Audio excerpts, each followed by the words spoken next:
or even get to know me. For to be known is to be loved, and to be loved is to be known, and otherwise what's the point in doing either one of them in the first place? I want to be known. I want someone to look at my face and not just see 2 eyes, a nose, a mouth, and 2 ears, but to see all that I am and could be, all my hopes, loves, and fears. That's too much to hope for, to wish for, or pray for, so I don't, not anymore. Now I keep to myself, and by that I mean the pain that keeps me in my own private jail, the pain that's brought me here at midday to this well.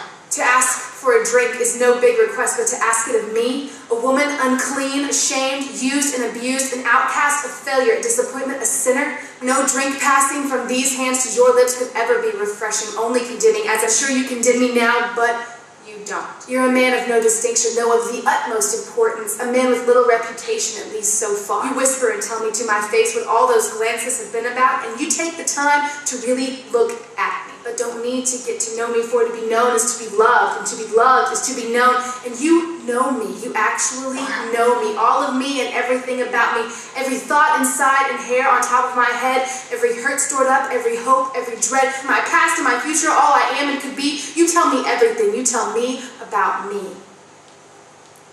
And that which is spoken by another would bring hate and condemnation. Coming from you brings love, grace, mercy, hope, and salvation. I've heard of one to come who would save a wretch like me, and here in my presence you say, I am he. To be known is to be loved, and to be loved is to be known. And I just met you, but I love you. I don't know you, but I want to get to. Let me run back to town. This is way too much for just me. There are others, brothers, sisters, lovers, haters, the good and the bad, sinners and saints, who should hear what you've told me, who should see what you've shown me, who should taste what you gave me, who should feel how you forgave me. For to be known is to be loved, and to be loved is to be known. And they all need this too. We all do. Need it for our own.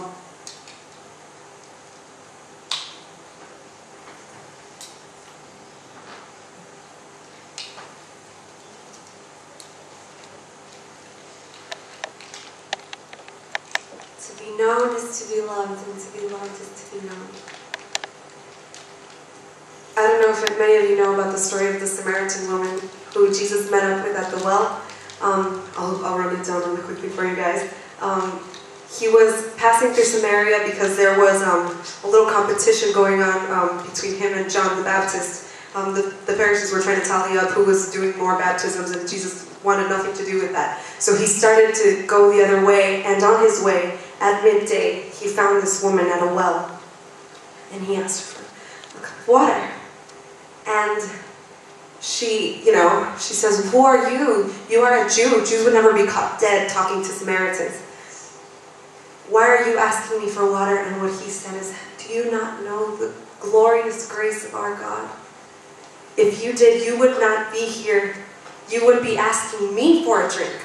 It would not be me asking you for a drink. It would be the living water that you'd be asking for. I think that we all sometimes run dry. We all sometimes run loose, and we don't know what's going on, and we feel lost and alone. When I was 13, I started getting ideas in my head that I wasn't good enough, that I wasn't pretty enough, that I wasn't skinny enough. And somebody came up to me one day, actually, I think it was at brunch, and they came up to me and said, hey, maybe you should sit this one out, you're getting kind of chubby.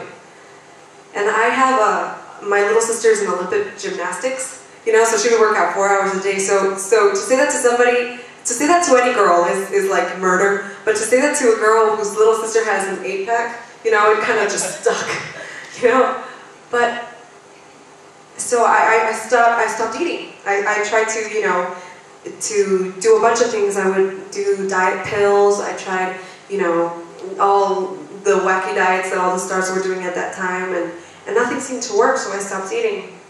And it got to the point where not eating wasn't good enough anymore, and I decided that I wanted to have bulimia, and I did. And I felt so weak and so alone.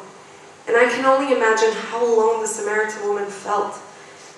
She had to go at midday looking for water, the hottest time of the day. And that is when you feel the most alone, the most ashamed, that you feel like you have no more hope. That's when Jesus comes. That's when Jesus appears. And for me, it was an eating disorder. For me, it was feeling I wasn't beautiful, I wasn't good enough. But the Bible tells us commands us. Have I not commanded you to be strong and courageous? Do not be discouraged. Don't be afraid, because the Lord your God is with you wherever you go. Wherever you go, He is standing right beside you. No matter if it's drugs or bulimia, or you had 7 husbands like this lady, the Samaritan woman, or whatever it is that you are falling and you feel like you're short, that you're nothing, you're worthless.